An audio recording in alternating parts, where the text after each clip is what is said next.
Hello everyone, my name is Devashish Padi. So today we will discuss the final year topic of software engineering, and today's topic will be the project management tools. Okay, during the development of the project, what are the different tools or what are the different diagrammatic representation that will be used, we will discuss in today's class.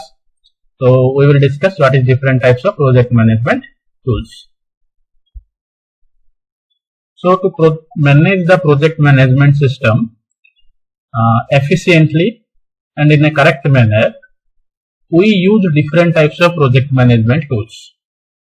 Okay, and different types of project management tools are the Gantt chart, okay, the POT chart, and the WBS, work breakdown structure. Okay, so we will discuss what is generally the Gantt chart. First we will discuss what is generally Gantt chart. So Gantt chart first developed by Henry Gantt in 1917.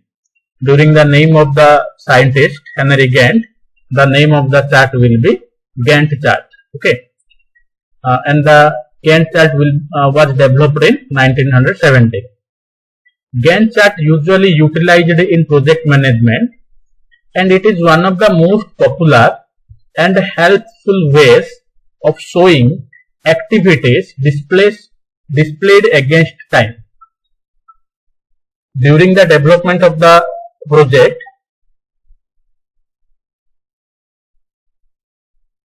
in a timely manner, what is the work,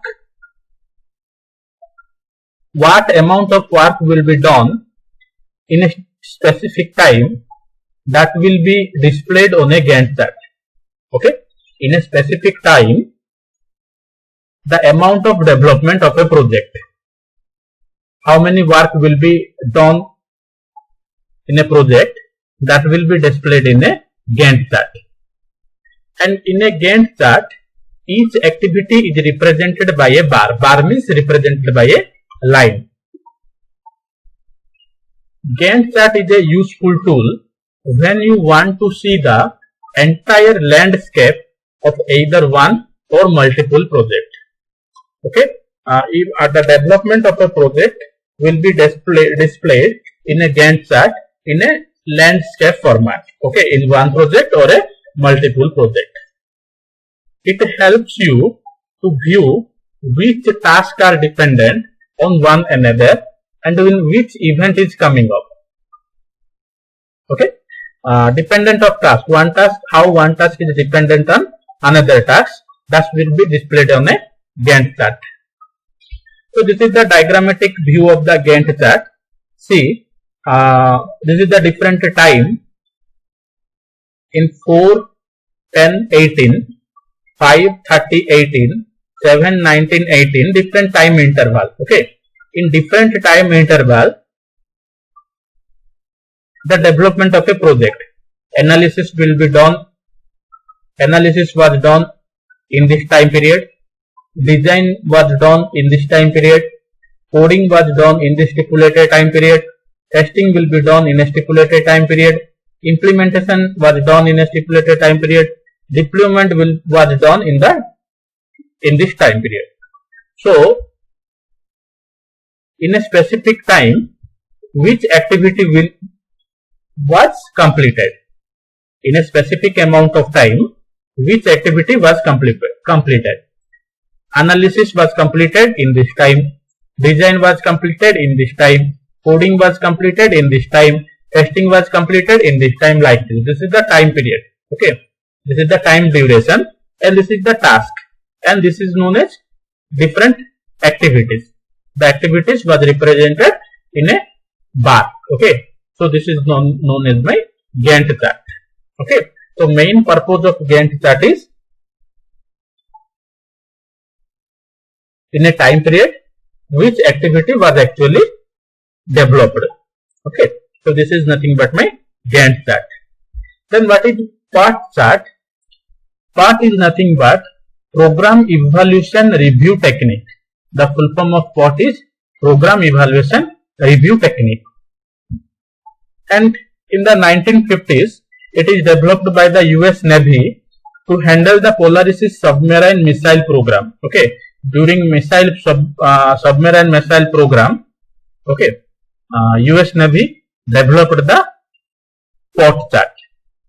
In project management, POT chart represented as a network diagram concerning the number of nodes which represent events. The direction of the lines indicates the sequence of the task. In the above example, task between task 1 to task 9 must complete, and these are known as a dependent or a serial task. Task 4, 5 and 6 nodes are not dependent and can undertake simultaneously. These are known as parallel or concurrent tasks. Without resource or completion time, the task must complete in the sequence in which it is considered as event dependency, and these are known as dummy activity and represented by dotted lines. Okay, see,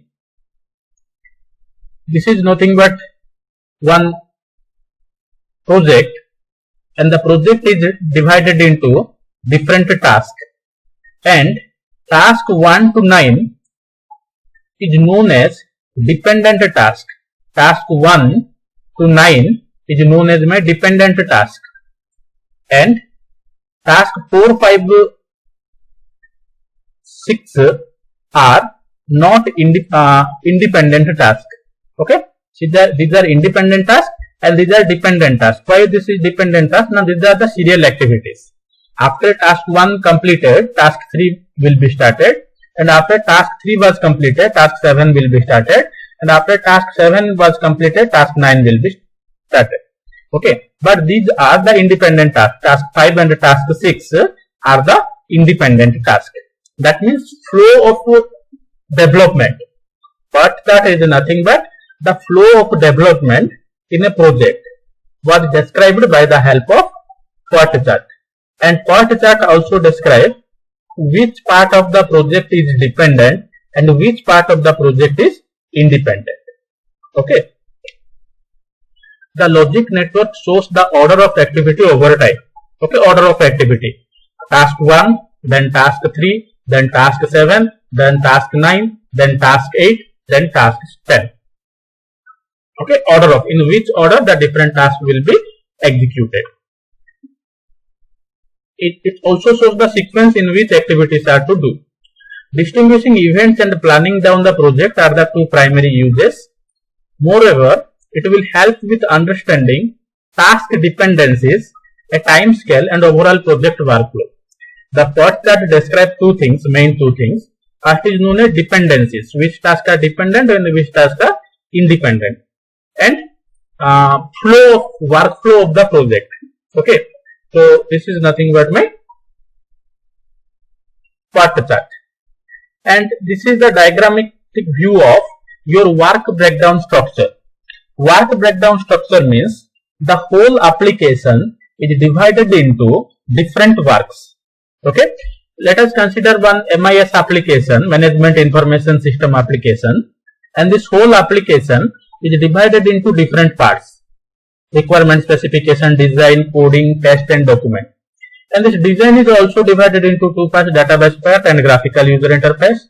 Test is also divided into database part and graphical user interface part.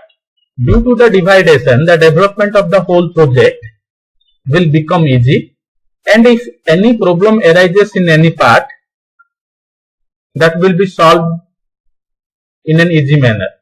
That means finding bugs will be easy if we divide the whole application into different parts.